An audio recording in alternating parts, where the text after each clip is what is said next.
This is The Big Picture, an official television report of the United States Army, produced for the armed forces and the American people. Now, to show you part of the big picture, here is Master Sergeant Stuart Quain.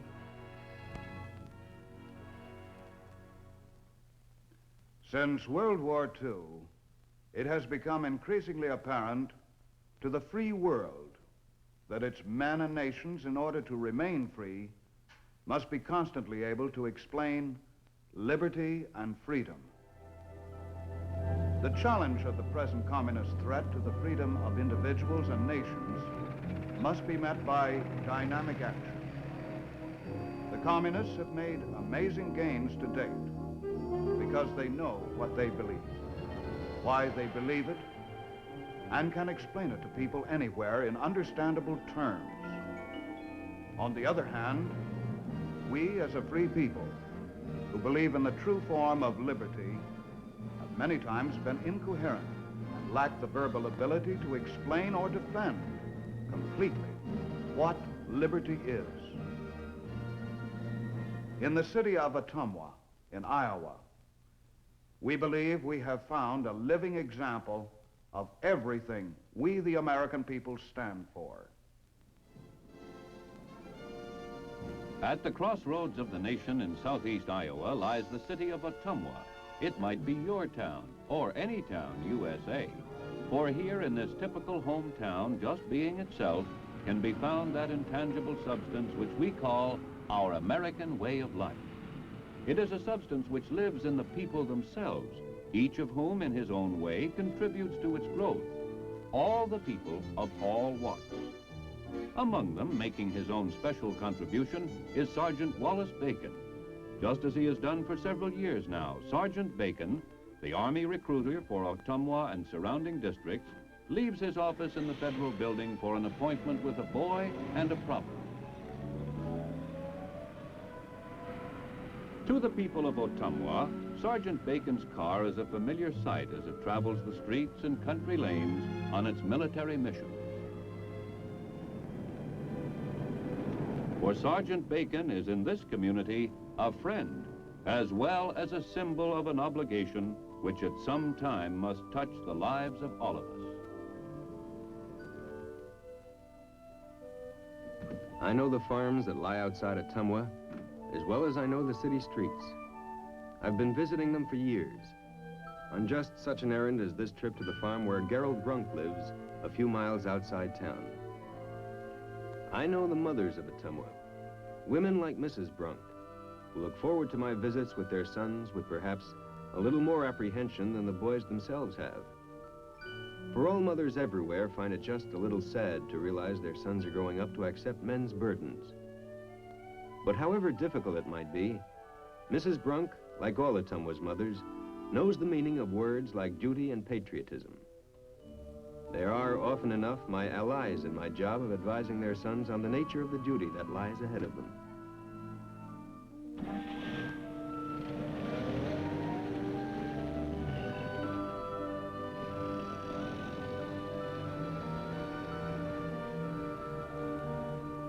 Before he called and asked me to drop by and visit with him, I had never talked to Gerald Brunk, so I knew little about him. But I did know from our short phone conversation that he was of military age and was wondering what to do about his military service. Meeting him out there in the fields, the Army seemed far away. And yet, I knew that right now it was the biggest thing on Gerald's mind. When would he have to go? Where would he be sent for training? He had a score of questions, and I had to help him find the answers.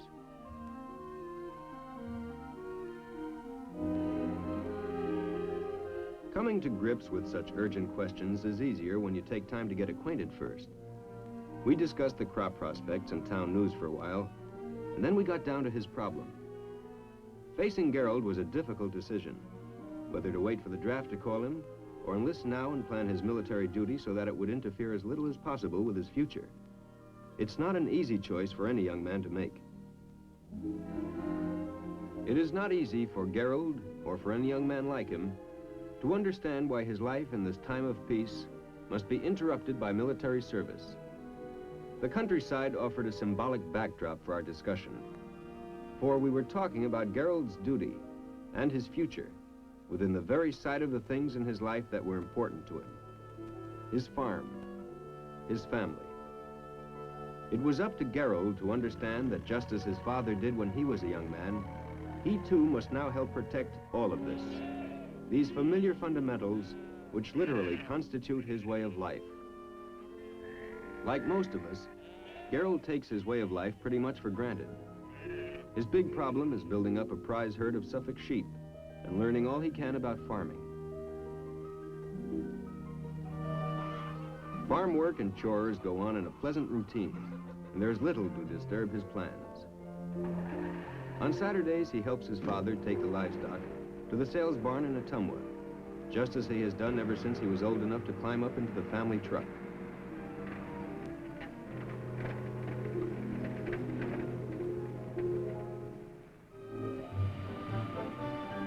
Ottumwa, like any other American city its size, is filled with landmarks that do not change much from year to year.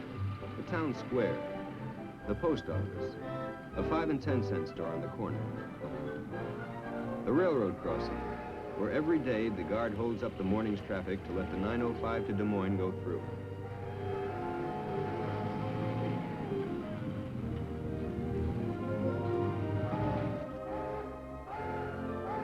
The friendly face of Tom Northrup, the guard, is a familiar sight in town, as is the train engineer's wave.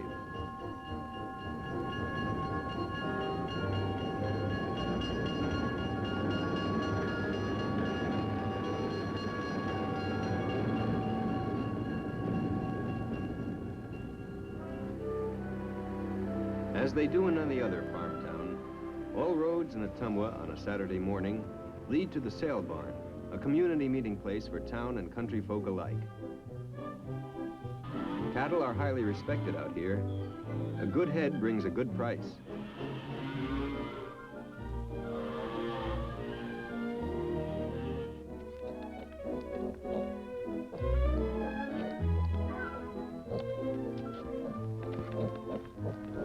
Here in the auctioneer's ring, farmers from miles around gather to sell off their livestock.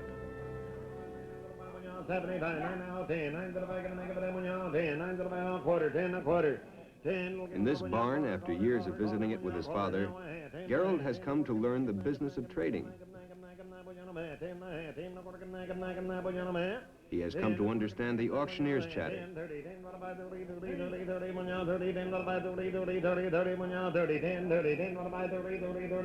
When is the price right? When should he sell?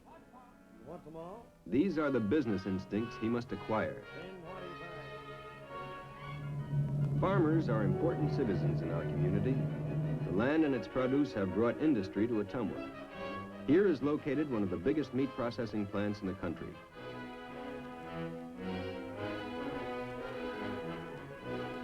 Here also are made some of the finest modern tools that till the land. Our city is something to be proud of, and so is the life we have here. The things that make up this life have not come as a gift. They've been hard won over the years. We draw strength and pleasure from the life we have. We benefit from it in direct proportion to our appreciation of it and our determination to preserve it. This is true for all of us. It is true of the old. It is true for the young. It is true for the housewife, no less than for the husband. We live together, work together, make our common cause together, and each of us is called upon to sacrifice something for the many freedoms we enjoy. It has been that way ever since our forefathers first came to this bend in the river 110 years ago. The Indians called this place Attumwanak, place of swift waters, and it was here that our ancestors drove deep their stake in our nation's future.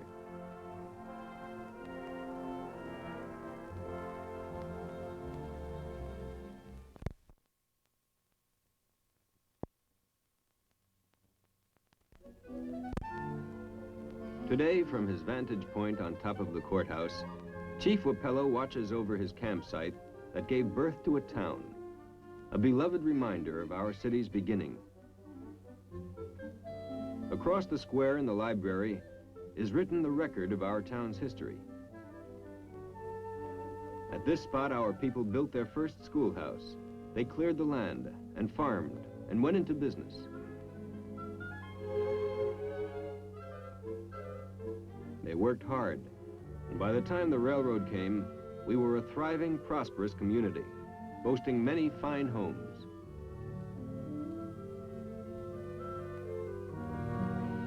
By the turn of the century, Ottumwa, like all America, was booming. New industries flourished, and Main Street was buzzing with the noise and bustle of prosperity. Signs of good times were everywhere.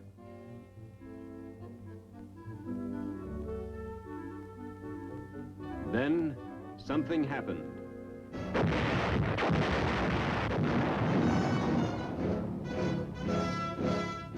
The battlefields were a long way away, but still close enough to threaten the comfortable life we were used to.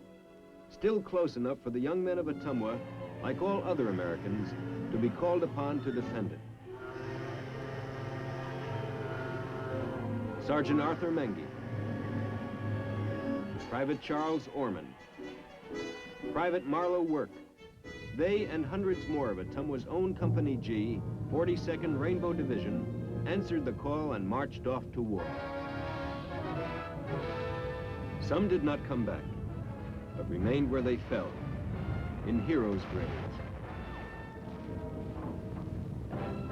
Captain Oscar B. Nelson, DSC, 168th Infantry. The citation read, "Alone he attacked 2 enemy machine guns, killing 2 of the enemy and capturing 19. Killed the same day, taking Chatelain Hill." Those who came back had something to come back to. Life in a town that was rich in opportunity and rewards. 40 years have passed since Private Charles Orman was wounded on the battlefield in France. Like most of his buddies from Ottumwa, he believed in the future of his town, and he settled down to enjoy to the fullest his participation in it.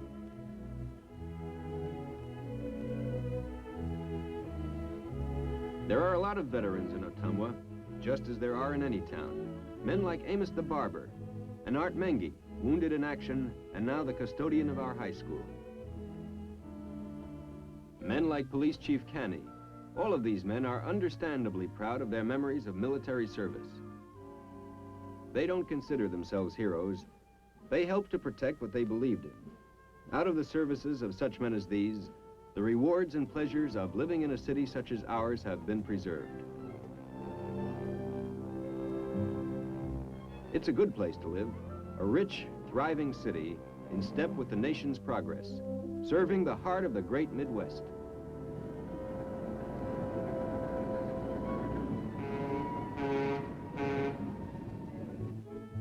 We are proud of our city. In the 40 years since World War I, we have watched it grow into one of the most important commerce centers in the state. New shops and banks, community centers and hospitals have risen up out of the efforts of our people.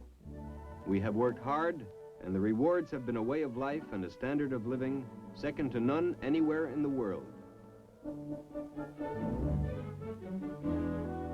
From our community, we have sent our state its governor, Governor Herschel Lovelace, an Ottumwa man born and raised. And from this house on Davis Street, we sent the world one of its most beautiful women to the Miss Universe contest. Swimming coach, Carol Morris.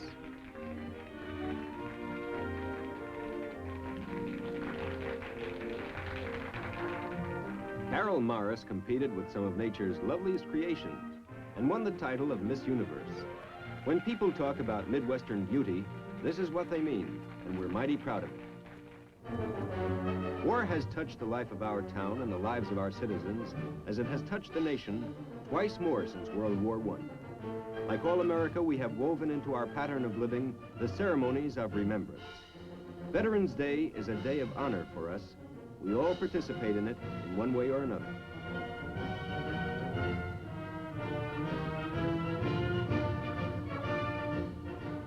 Twice in our generation, men have left this town and carried the hope of freedom and the willingness to defend it to faraway and lonely places. The hedgerows of Normandy, Casino, Heartbreak Ridge in a place called Korea. The names change, and so does the generation. But never the cause.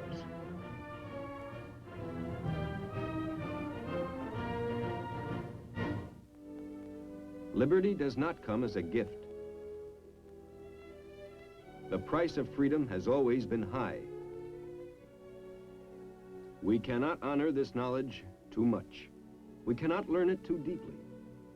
The willingness to pay for freedom stands with the fundamentals of the only kind of life Americans know is worth living. And taking time to honor this fundamental lends a degree of strength to the life we enjoy.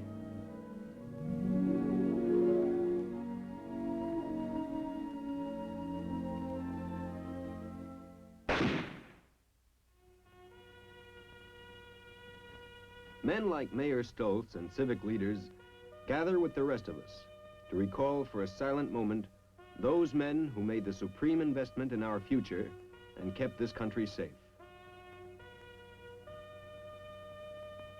The monument is granite, as hard and unyielding as our belief that the price of the kind of life we lead has never been too great.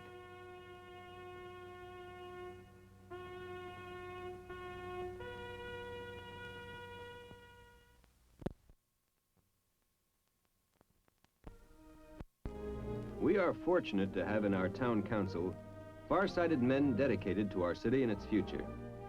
They're average citizens, but they're civic leaders too, in the finest sense of that designation. And they bring vision and imagination to the task of charting the course of our community.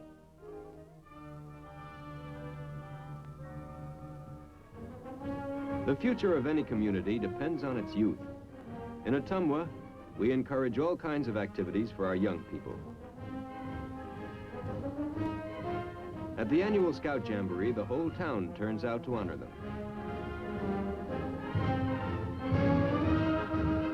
The boys themselves put on a colorful display.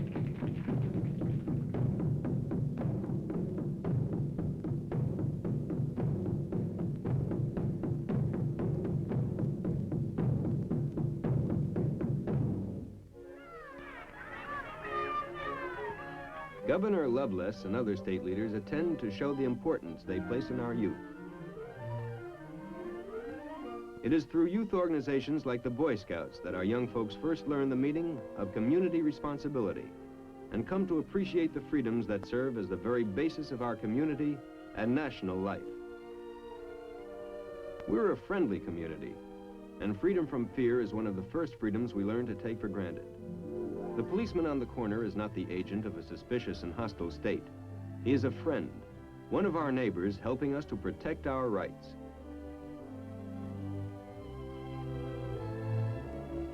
Another fundamental freedom that we take pretty much for granted now is the freedom we enjoy at voting time to elect our leaders by democratic ballot without intimidation or threat of reprisal.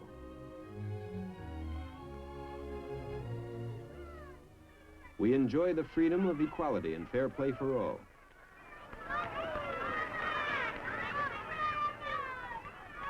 We recognize no social distinctions between classes.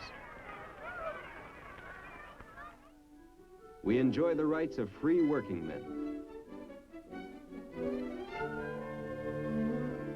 We have the privilege of teaching our children the ways of a free people and providing for all a good opportunity to receive a proper education. These are our freedoms, and protected by them from grade school to graduation, our young men and women are training themselves for the future. And along with the learning comes spiritual guidance too. For as with all free people, we are never far out of the sight of God.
perhaps the biggest freedom of all is our right to worship as, when, and where we please, according to the dictates of our conscience. In Ottumwa, with a population of approximately 40,000, we have over 30 churches of all denominations. We have a lot to be thankful for, and our churches are usually pretty well filled. This Sunday morning service gives us a chance too, of course, to visit with our neighbors and make new friends. There's a good deal more to be said about the way we live in Ottumwa. For one thing, it's fun to live here. We enjoy life. These quiet pleasures are important to us, and it would be hard for us to imagine life being otherwise.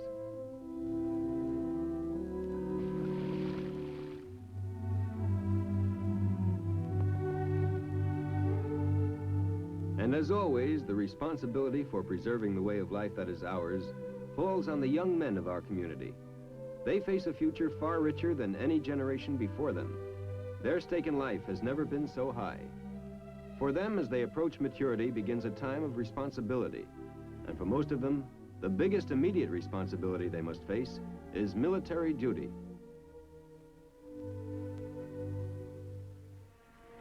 Helping them to discharge their military obligation with as little interruption to their private lives as possible is the job of Sergeant Sheely and myself.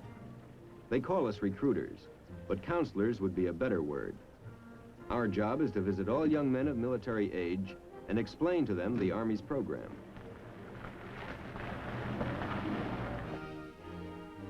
With the cooperation of our education department, we carry the Army's message into our high schools and answer directly the questions uppermost in young men's minds.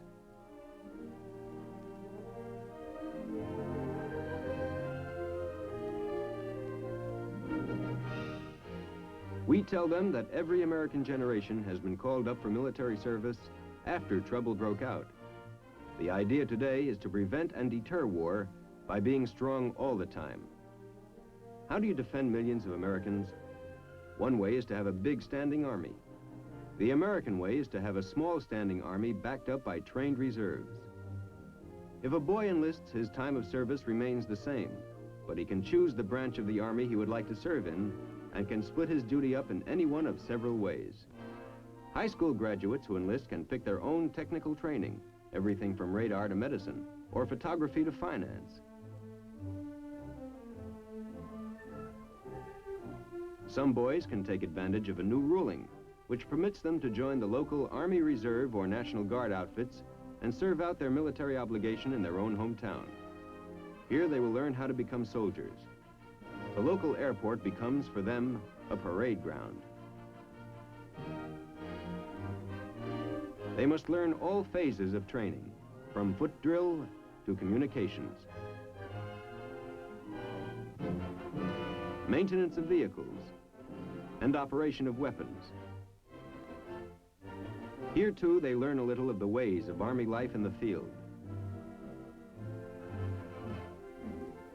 Under the watchful eyes of instructors, they learn how to assemble, clean, and use their weapons.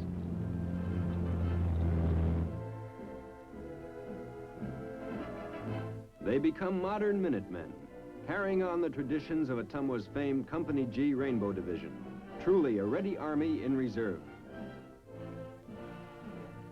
Today, the Army is a permanent part of every town and city, and a proud part, a sober symbol of strength standing amid the familiar pleasures of life's routine, a symbol of the obligation that faces all of us in one way or another. The young men to whom that obligation has the most direct meaning become familiar with our recruiting offices.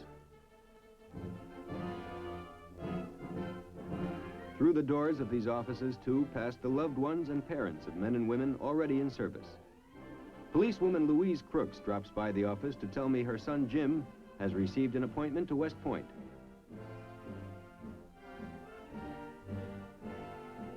Dr. Kesey, the dentist, joins us long enough to let me know his daughter Catherine is doing fine in the wax. Every day there is word from someone we know serving in the armed forces.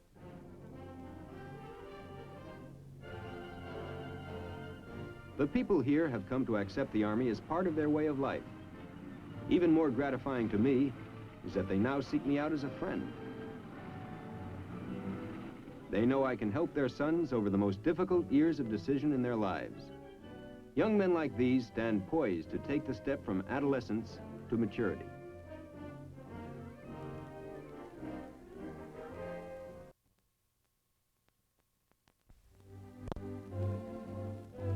For such young men, this step is the most important one in the world. It is a giant step, and a boy does not take it quickly. There is no moment when a boy suddenly turns into a man. The process to maturity is a gradual one, and no one can place the precise time when the transfer to manhood occurs. But one thing is known about it. The step into maturity is taken at that age when a boy is eligible for military service. For Gerald Brunk, this is the moment of decision. Everything has been discussed. He has the information he needs, and he knows what there is to know about the obligation ahead of him. Military duty must be faced. Now the question is his alone. Before him, the pathway to maturity and manhood beckons. Now it must be his choice.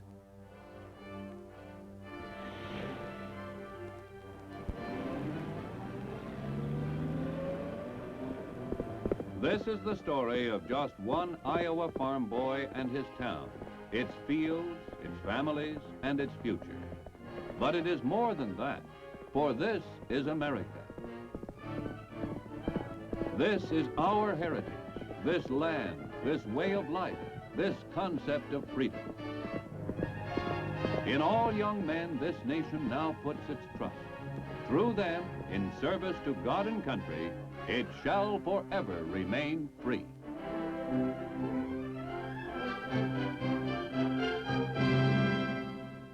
Your Army today is indeed embedded in the life of America, inseparably linked to the welfare of its citizens, integrated into the pulse beat of its communities. Hundreds of communities across the broad face of the nation, varying in size and character, but all of them, like Ottumwa, Iowa, citadels of the way of life we treasure. Now, this is Sergeant Stuart Queen, your host for The Big Picture. The Big Picture is an official television report for the armed forces and the American people. Produced by the Army Pictorial Center. Presented by the United States Army in cooperation with this station.